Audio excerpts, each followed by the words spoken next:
¿Qué les parece si va conmigo a Isaías 14:13? Y con esto ya comenzamos. Isaías 14:13. Y es un versículo bastante particular, en el sentido de que es muy conocido. Se usa bastante para explicar la rebelión del diablo contra Dios. Entonces, Isaías 14:13 dice: tú que decías en tu corazón, subiré al cielo, en lo alto, junto a las estrellas de Dios, levantaré mi trono, y en el monte del testimonio me sentaré a los lados del norte. Quise comenzar con este versículo porque aquí habla de que el monte, desde donde el Señor gobierna, estaba alrededor de la estrella de Dios, y era un lugar que el diablo quería establecerse en ese lugar. En la caída, él quiere establecerse en este lugar alto, precisamente porque es un lugar de gobierno. Pero lo interesante es que habla aquí de estar junto a las estrellas de Dios. Estas estrellas de Dios básicamente están en términos espirituales y está refiriéndose a los espíritus de los hombres. A estas estrellas, estas luminarias que están alrededor, no solo la estrella eran ángeles, también son los entendidos. Pero en este caso, lo voy a explicar así súper rápido, así que necesito toda su atención. En este caso, el monte del Señor está rodeado de todos los espíritus de hombres que son, que fueron y que serán, ¿sí? Al ser los espíritus eternos, no dependen en esta eternidad, que es parte del espíritu, no están ligados al tiempo. El tiempo es algo que más tiene que ver con el alma y con el cuerpo. Nuestra alma y nuestro cuerpo dependen del tiempo y caminan junto con el tiempo, pero nuestro espíritu es eterno. Y en esta ocasión el diablo no solo quería ocupar ese lugar porque fuese algo de gobierno, sino que dice: junto a las estrellas de Dios levantaré mi trono. El diablo de alguna forma sabe que al rodearse de estos espíritus que están ahí alrededor, voy a decirlo así, son espíritus como en estado embrionario, ¿sí? Espíritus que deben encarnarse y que al encarnarse deben manifestar la voluntad de Dios en la tierra y luego ascender para posicionarse en el cielo de Dios nuevamente, pero ya como una estrella de Dios resplandeciente.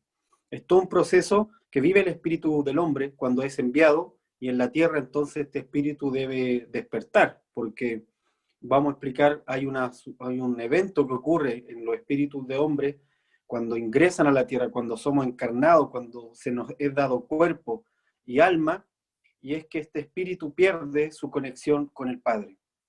Entonces lo primero que necesitamos comprender es que somos seres espirituales, que nos encarnamos y que desarrollamos un alma, o que se nos es dada un alma. Dios creó el alma precisamente para que este espíritu eterno pudiese conectarse con la realidad natural, física, material, ¿sí? Vaya conmigo ahora a Salmo 33:11. Dice: el consejo de Jehová permanecerá para siempre, los pensamientos de su corazón por todas las generaciones. Este versículo quise que lo leyéramos porque cuando el diablo quiso tomar este monte de gobierno de Dios, el monte del testimonio, buscaba gobernar desde ahí, pero también, como decía, alrededor del monte estaban los espíritus de los hombres, y en ese lugar fue donde Dios puso sus designios.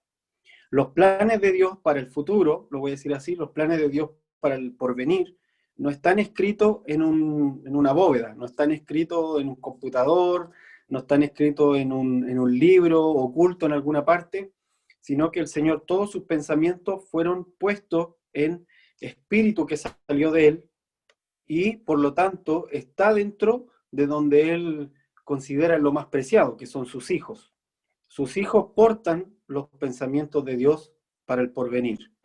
Cada generación que viene a la tierra trae dentro de sí los pensamientos de Dios para ese tiempo, ¿sí? Cada uno de nosotros, el Señor prefijó de antemano la época donde vamos a vivir, el territorio donde nos vamos a mover, y en ese lugar el Señor envió sus pensamientos, envió sus planes, envió sus designios, envió su deseo por medio de sus hijos. Amén. Es en los hijos de Dios que están los pensamientos del Señor. Ahora, obviamente para poder que sea revelado ese pensamiento a nosotros mismos primero y luego hacia afuera, hacia la generación que nos tocó vivir, es todo un proceso, ¿sí? Es todo un proceso que implica que este Hijo de Dios también entienda que Él es espíritu. Pero quise poner este versículo precisamente por esto. Dice, el consejo de Jehová permanecerá para siempre.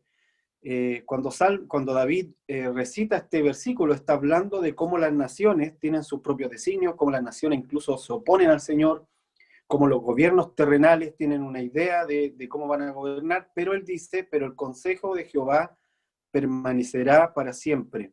Así que un versículo muy atingente a esta semana, por todo lo que nuestro país está viviendo y están discutiendo acerca del día de mañana votar para ver qué es lo mejor. Bueno, delante del Señor, su consejo va a permanecer igual para siempre, ¿sí? Dios no necesita de ningún plebiscito para hacer su voluntad, ¿sí? Ni ningún plebiscito también va a bloquear jamás lo que el Señor quiere hacer. Los únicos que pueden bloquear lo que el Señor quiere hacer son hijos de Dios que no tienen idea para dónde van. Esos son los únicos que pueden bloquear lo que Dios puede hacer, es una iglesia que no quiere ser la sal o no quiere ser la luz, ¿sí? Y sobre todo una iglesia distraída que se mete en este juego partidista de yo soy de un grupo o del otro, básicamente son la verdadera piedra en el zapato.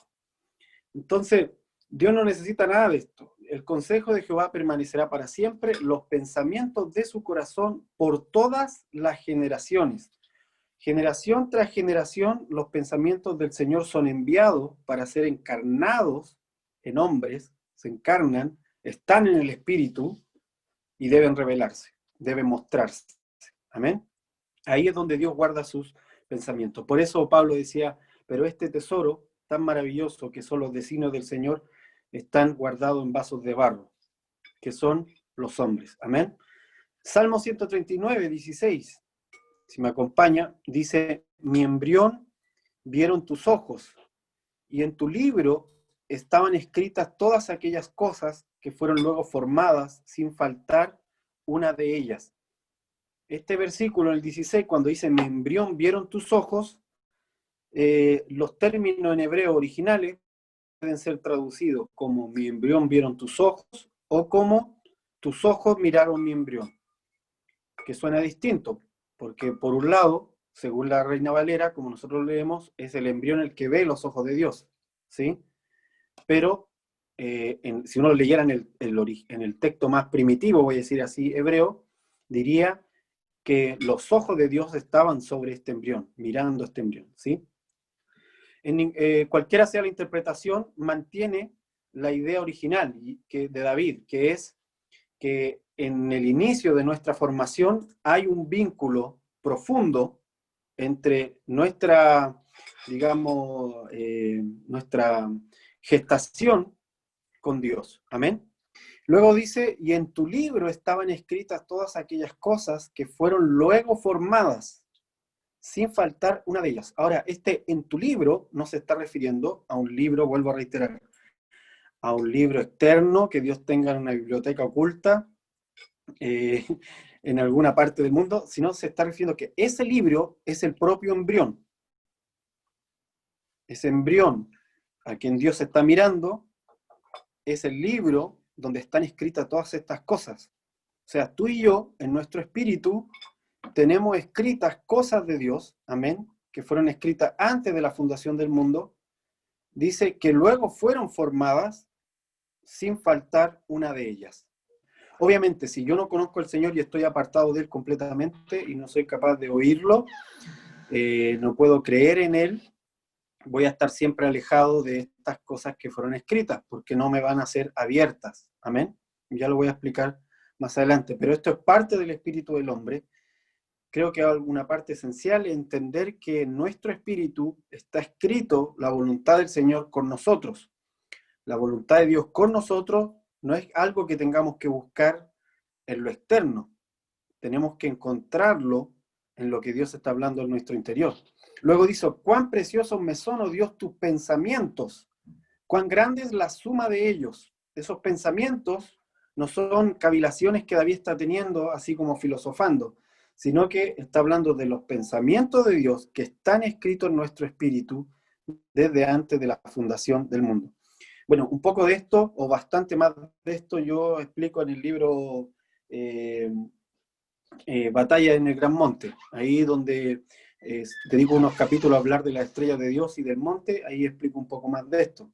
Pero quería comenzar con este punto para que podamos entender que dentro del gobierno de Dios, en el monte de testimonio, desde el momento incluso que el diablo se revela, el diablo estaba tratando de acercarse a todos los pensamientos de Dios que estaban en el firmamento de Dios, ¿sí?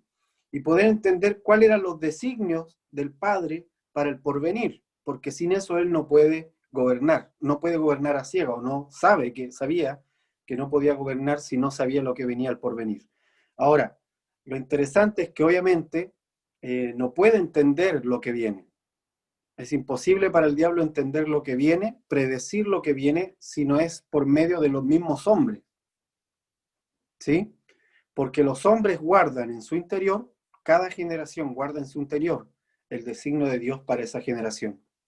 Ya sea que se revele ese designio, ya sea que esa persona se vaya en contra de esa voluntad de Dios que fue puesta en su interior, o ya sea que decida caminar por ella. Amén. Que es lo que Dios espera de sus hijos. Entonces, vaya conmigo a Hebreos 12:9. Hebreos 12:9 dice, ¿por qué no obedeceremos mucho mejor al Padre de los Espíritus y viviremos? Bueno, el contexto de Hebreos 19 está hablando, de Hebreos 12, perdón, 9, está hablando de obedecer a los padres terrenales y que por lo tanto obedezcamos al Padre de los Espíritus. Ese término es el que quería usar, porque es un fundamento, ha sido un fundamento para poder explicar, por ejemplo, que la paternidad de Dios no viene de personas, que ningún ministro puede ser padre de los hijos de Dios, porque el Padre de los Espíritus es Dios finalmente, no hay otro Padre. Amén. Por eso Jesús le dijo a los discípulos, a nadie llaméis Padre, sino solamente al que está sentado en el trono. Él es el único Padre de los Espíritus. Ningún hombre puede engendrar otro espíritu. Amén. Podemos tener hijos físicos, étnicos, como quiera llamarle, genéticos, en fin, hijos en ese sentido, pero no hijos espirituales, porque el espíritu solo lo engendra el Padre, Él es el Padre de los espíritus. Podemos amar a nuestros hermanos de forma paternal, podemos desarrollar un amor paternal, como Pablo a veces le decía a Timoteo, y reciban a mi hijo Timoteo, por ejemplo. Pero él lo hacía en amor paternal.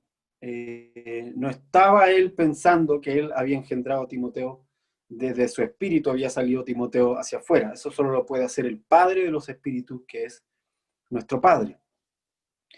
Jeremías 1:5 dice, antes que te formase en el vientre, te conocí. Amén. Otro versículo importante que nos hace ver que somos preexistentes, que somos seres, voy a decir así, que vivimos antes de que nuestro cuerpo fuese formado. Amén. Somos espíritu, por lo tanto. El humano, como se le describe a Adán, usted sabe que Adán es la palabra para humano, no para hombre, digamos, genérico, sino que para humano. El Adán implicaba también hombre y mujer. Entonces, el humano es un espíritu encarnado. Así fue como Dios lo desarrolló, así como Dios lo creó a su imagen, es decir, como espíritu primero. Por eso vemos dos creaciones. A veces cuando uno está leyendo Génesis, pareciera que Dios crea en dos momentos distintos al hombre. Se ve en unos primeros versículos donde dice, creó Dios al hombre a su imagen, y más adelante luego se vuelve a decir que Dios toma al hombre, lo forma, el barro y lo pone.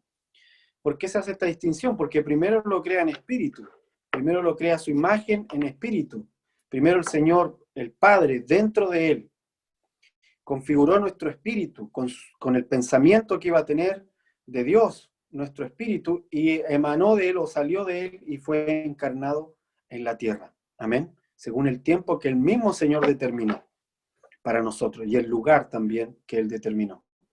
Entonces, dice, antes que te formase, y ahí viene la parte del cuerpo, ¿verdad? Antes que tu cuerpo estuviese en tu vientre, te conocí, le dice a Jeremías.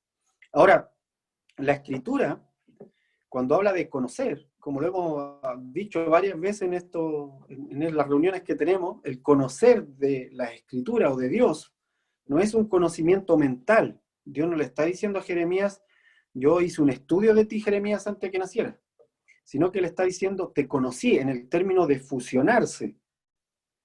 Ustedes saben que el conocer para la escritura es fusionarse. Yo conozco algo en la medida en que me fusioné con él, o en la medida en que estaba fusionado con él.